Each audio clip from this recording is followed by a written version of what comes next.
बिहार पंचायत सचिव संघ पटना के आह्वान पर 22 को गया में पंचायत सचिवों की प्रमंडलीय बैठक आयोजित की गई, जिसकी अध्यक्षता राज्य अध्यक्ष वीरेंद्र कुमार ने की। बैठक में मगध प्रमंडल के विभिन्न जिलों से आए पंचायत सचिवों ने भाग लिया और अपनी मांगों को लेकर विस्तृत चर्चा की। बैठक में पंचायत सचिवों ने पंचायती राज विभाग बिहार सरकार पर वादाखिलाफी, शिथिल रवैये और मांगों की अनदेखी का आरोप लगाया। उन्होंने कहा कि बार बार आश्वासन के बावजूद समस्याओं का समाधान नहीं होने के कारण मजबूर होकर पंचायत सचिवों को हड़ताल पर जाना पड़ा है। पंचायत सचिवों ने अपनी प्रमुख मांगों में कहा कि उनका अंतर जिला स्थानांतरण किया जाए और शैक्षणिक योग्यता स्नातक के आधार पर पद नाम में परिवर्तन किया जाए। साथ ही पंचायत सचिवों के पद नाम परिवर्तन कर GPRO किया जाए, वर्तमान ग्रेड पे 2,000 रुपये को बढ़ाकर 4,200 रुपये किए जाने की भी जोरदार मांग की गई। इसके अतिरिक्त पंचायत सचिवों ने प्रति माह 2,000 रुपये परिवहन भत्ता देने, BPRO एवं संबंधित पदों पर प्रोन्नति के लिए निर्धारित 55 वर्ष की अधिकतम आयु सीमा समाप्त करने तथा ग्राम पंचायत, पंचायत समिति और जिला परिषद की योजनाओं में अभिकर्ता नहीं बनाया जाए। वैशाली जिले में निलंबित पंचायत सचिवों का निलंबन वापस लेने की मांग भी प्रमुख रूप से उठाई गई। बैठक में वक्ताओं ने बताया कि हड़ताल के कारण आम ग्रामीणों को जन्म मृत्यु प्रमाण पत्र, पेंशन, सामाजिक सुरक्षा योजनाओं, राशन कार्ड निर्माण एवं संशोधन जैसी आवश्यक सेवाओं में कठिनाइयों का सामना करना पड़ रहा है। इसके साथ ही पंचायत स्तर पर संचालित विकास योजनाएं भी प्रभावित हो रही हैं। बैठक में सर्वसम्मति से निर्णय लिया गया कि जब तक सरकार उनकी सभी मांगों को स्वीकार नहीं करती, तब तक पंचायत सचिव अनिश्चितकालीन हड़ताल जारी रखेंगे। इस अवसर पर छपरा, औरंगाबाद, जहानाबाद, नवादा और गया सहित विभिन्न जिलों के पंचायत सचिव एवं संघ के पदाधिकारी उपस्थित रहे और आंदोलन को मजबूती से जारी रखने का संकल्प लिया। मगध प्रमंडल के जितने भी पंचायत सचिव हैं या मगध समायोजन में आज एकत्र हुए हैं। हमारी मांग जो कई पिछले वर्ष से उठ रही थी, सरकार हम लोगों को जो है गृह जिला का आश्वासन देकर अभी तक नहीं दी। उसके अलावे महत्वपूर्ण हमारी 5 मांगे हैं। हम लोग सभी पंचायत सचिव जो अपने गृह जिला से 400 किलोमीटर 500 किलोमीटर दूर अपने परिवार, अपने वृद्ध माता पिता से दूर होकर अपना जीवन यापन कर रहे हैं। बहुत अचानक कोई इमरजेंसी में ससमय हम लोग अपने घर नहीं पहुंच पाते हैं, जिससे हम लोगों को काफ़ी मानसिक एवं शारीरिक दुखद घटनाओं का सामना करना पड़ता है।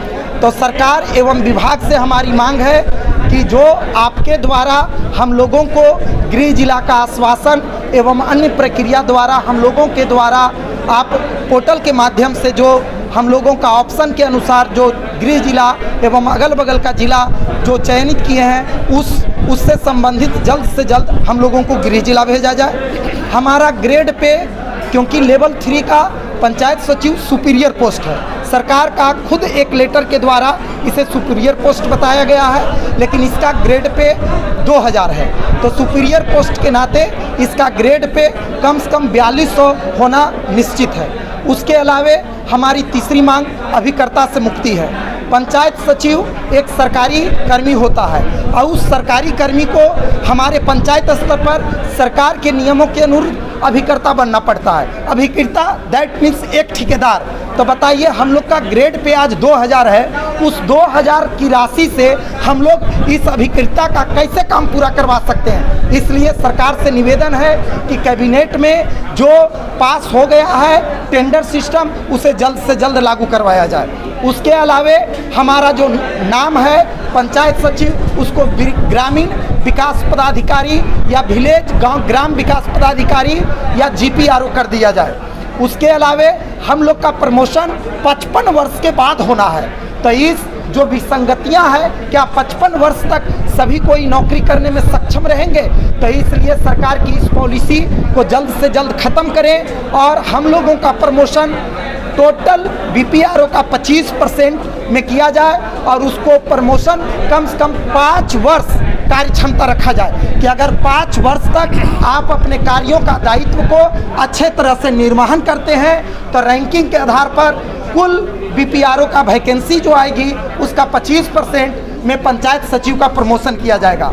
तो यह सरकार से हमारी मांग है कि जल्द से जल्द इस मांगों को दूर करें, ताकि हम लोग अपने क्षेत्रों में जाकर हमारे जनता जनार्दन की जो समस्याएं हैं उन समस्याओं को हम दूर कर सके।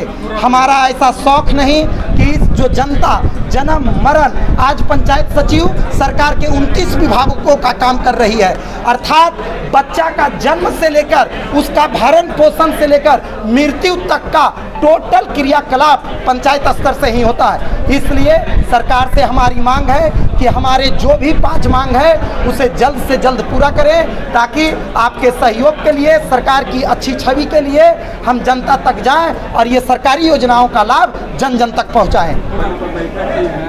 लगातार आप लोग हड़ताल पर भी हैं। तो देखिए, हड़ताल पर एक्चुअली हम लोग गए हैं, सरकार के जो है ना, हम लोग मजबूरी में हड़ताल पे गए हैं। इसके पहले हम लोग 3-4 बार सरकार को बताए। पिछला जो हम लोग का हड़ताल पिछले वर्ष हुई थी, उसमें सरकार ने मौखिक रूप से हम लोग कहा गया था कि आपकी सारी मांग जायज़ है और हम लोग पूरा भी करेंगे। लेकिन आज 1 साल बीतने के बाद सरकार को हम लोग बार बार इसके लिए पत्र के माध्यम से, संघ के माध्यम से जो दिया गया था, सरकार कुछ नहीं सुन रही है। इस बार भी हड़ताल करने के पहले हम लोग 3 बार हम लोग लेटर दिए हैं कि हम लोग का जायज़ मांग जो है उसको पूरा किया जाए, और सरकार उस पर भी अभी तक कोई अमल नहीं की। अंतोगत्वा हम लोग मजबूरी में हड़ताल किए हैं। ऐसा नहीं है, हम लोग का मंशा नहीं है कि किसी पब्लिक का काम हर्जा हो जाए। मांग पूरी नहीं हुई, क्या करेंगे? मांग नहीं पूरी हुई है, हम इसके लिए हम लोग पत्र दिए हैं। पिछले बार जो किया गया था, मांग नहीं पूरी हुई है, इसके कारण हम लोग हड़ताल करना पड़ा। आगे का मांगे पूरी नहीं हुई, आगे क्या करना? हम लोग तब तक हड़ताल में बने रहेंगे जब तक कि मांग हम लोग को पूरी नहीं हो जाए। आने वाली 2 तारीख को भी पटना में महारैली होने वाली है। हाँ, वो तो हम लोग कौन लोग वहाँ शामिल हों? पूरा बिहार से लोग रहेंगे। इसके साथ साथ हमारे संघ के प्रतिनिधि, जिला के प्रतिनिधि, प्रखंड के प्रतिनिधि सभी लोग रहेंगे।